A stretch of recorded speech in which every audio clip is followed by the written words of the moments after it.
سلام. امروز میخوایم درباره یه تروریستی صحبت کنیم که در زمین به دنبالش میگشتن اما اون رو در آسمان دستگیر کرد.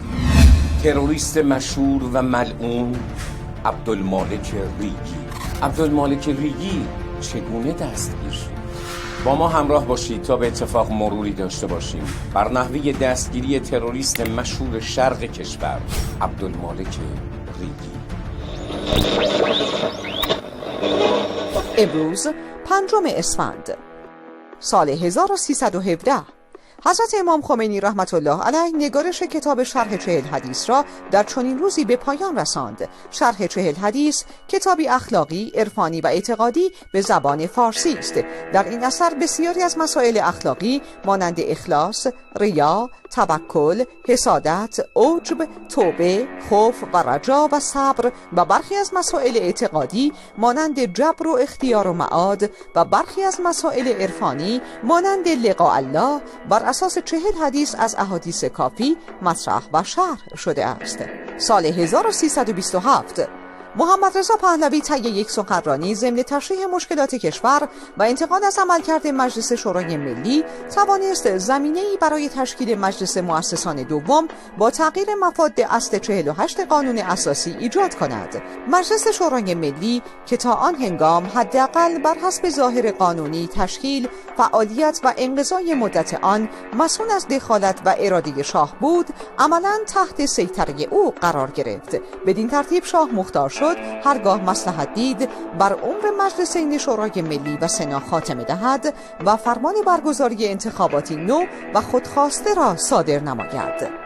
سال 1364 در پی عملیات بزرگ و پیروزمند والفجر 8 در شبه جزیره فاو، عملیات والفجر 9 با رمز یا الله در جبهه شمالی چوارتا در استان سلیمانیه عراق آغاز شد و تا 9 اسفند به طول انجامید. هدف این عملیات آزادسازی ارتفاعات مهم این منطقه و پراکنده کردن نیروهای عراقی از جبهه‌های جنوبی بود. سال 1367 حضرت امام خمینی رحمت الله علیه در نامه‌ای به حجت الاسلام سید علی خامنه‌ای رئیس شورای عالی انقلاب فرهنگی خواستار نظارت ایشان بر تدوین کتاب‌های تاریخ مدارس و دانشگاه‌ها و جلوگیری از تحریف تاریخ در کتب درسی شدند. علت این درخواست نامه‌ای بود که از سوی حجت الاسلام سید حمید روحانی در انتقاد از محتوای کتاب‌های درسی تاریخ مدارس و دانشگاه‌ها برای امام ارسال شده بود.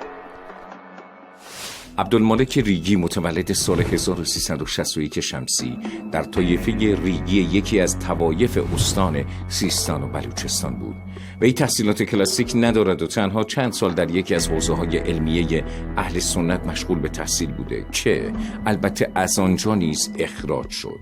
ریگی خودش را خادم جندالله می‌خواند که باید او را جندالشیطان نامید. او دارای سابقه شرارت و یک مورد چاقوکشی به خاطر مسائل قبیله‌ای در داخل شهر زاهدان است که به همین خاطر مدتی هم زندانی شد، اما بعد از آزادی خود را زندانی سیاسی معرفی کرد. بنا به گفته خودش از سن 19 سالگی اسلحه به دست گرفته و به عملیات تروریستی پرداخته است. ریگی پیش از آغاز فعالیت‌های تروریستی برای جلب حمایت علمای اهل سنت که به مولوی‌ها مشهور هستند نزد آنها رفت، اما آنها برای حرف‌هایش ارزشی قائل نشدند. گزینه بعدی ریگی قاچاقچیان عمده مواد مخدر بود. آنها به دلیل اینکه علاقه داشتند جبهه تازه‌ای در برابر نیروهای انتظامی و امنیتی استان به وجود آید، از ریگی استقبال کردند و با در اختیار گذاشتن اسلحه و پول به حمایت از وی برخاستند. به این ترتیب ریگی گروه خود را پایه‌گذاری کرد، گروهی که پس از نخستین حمله تروریستی نام خادم جندالله را برای خود در نظر گرفت که آن را جندالشیطان می‌خوانیم.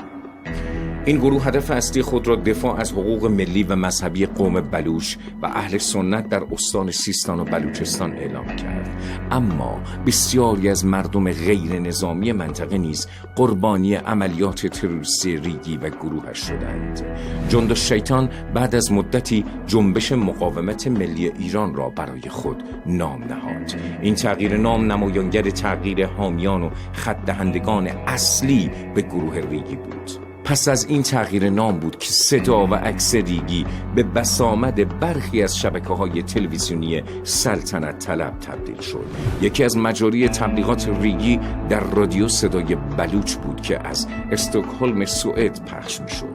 گروهک تروریستی ریگی علاوه بر آن بارها و بارها از شبکه العربیه که مالک اصلی آن حاکمان عربستان سعودی بودند به عنوان بلندگوی تبلیغاتی خود استفاده کردند. عبدالمالک ریگی جنایات متعددی را انجام داده است که در اینجا به چند مورد از آن اشاره می‌کنیم. 12 دی‌ماه سال 1384 در حمله به پاسگاه نیروی انتظامی در نزدیکی شهر سراوان 9 نفر از نیروهای انتظامی گروگان گرفته شدند. مسئولیت این اقدام را گروهک جندالشیطان در تماس با شبکه ماهواره‌ای العربیه بر عهده گرفت. 25 دی‌ماه سال 84 گروهک جندالشیطان 3 کایت سوار ترکیه‌ای را در سیستان و بلوچستان به گروگان گرفته و خواستار دریافت $1,000,000 غرامت در برابر آزادی آنها شد.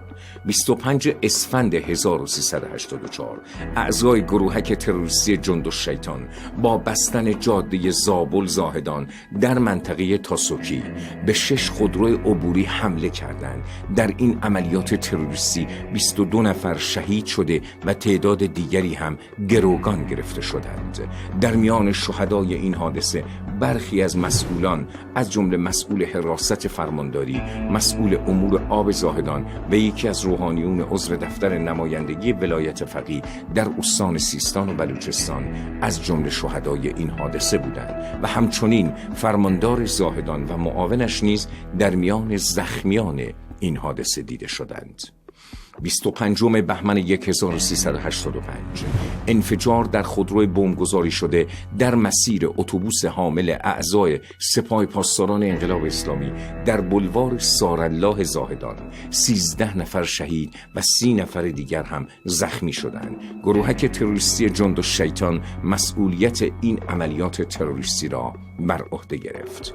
روزی که قرار بود عبدالمالک ریگی دستگیر شود، نماینده آمریکا هم قرار بود به قرقیزستان سفر کند و همزمان هواپیمایی که عبدالمالک ریگی در آن بود هم به مقصد بیشکک در حرکت بود. لذا سربازان گمنام امام زمان عجل الله تعالی فرجه الشریف با رهگیری این موضوع توانستند این تروریست شیطانی را دستگیر کنند. ریگی تنها 30 ساعت قبل از دستگیری افغانستان را به قصد دبی ترک کرده بود تا به قرقیزستان سفر کند که این موضوع می توانست به معنای جستجوی مقر جدید و بیانگر احساس ناامنی وی در افغانستان هم باشد.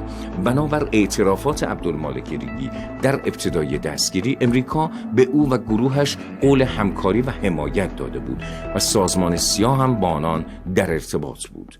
ریگی با نام جعلی و گذرنامه افغانستانی در 1 فروند هواپیمای بوئینگ 737 خطوط هواپیمایی قرقیزستان در مسیر دبی به بیشکک در حال پرواز بود که در اسفند ماه سال 1388 در آسمان پهناور ایران 3 فروند جنگنده نیروی هوایی ارتش جمهوری اسلامی ایران که از پایگاه هوایی بندرعباس برخاسته بودند، هواپیمای مسافربری را مجبور به فرود در فرودگاه بندرعباس کردند. بلافاصله پس از فرود هواپیما، نیروهای امنیتی ایران مستقیما به سمت صندلی ریگی و همراهانش رفته و آنها را دستگیر کردند و هواپیمای قرقیزی هم پس از 3 ساعت توقف و دستگیر شدن عبدالمالک ریگی فرودگاه بندرعباس را ترک کرد. گفتنی است گروه تروریستی جندالشیطان تحت هدایت ریگی از سال 82 بیش از 35 مورد گروگانگیری از اتباع داخلی و خارجی، 25 مورد اخاذی و بیش از 40 فقره عملیات راهبندی مسلحانه توأم با انفجار را انجام داده که در نتیجه این اقدامات شرورانه 154 نفر از نیروهای انتظامی و مردم بیگناه به دست وی و عوامل این گروهک شهید شده و تعداد 320 نفر نیز مجروح گردیدند. وقایع تاریخ حیرت انگیز و غیر منتظره هستند. حافظه تاریخی یک ملت نباید ضعیف شود.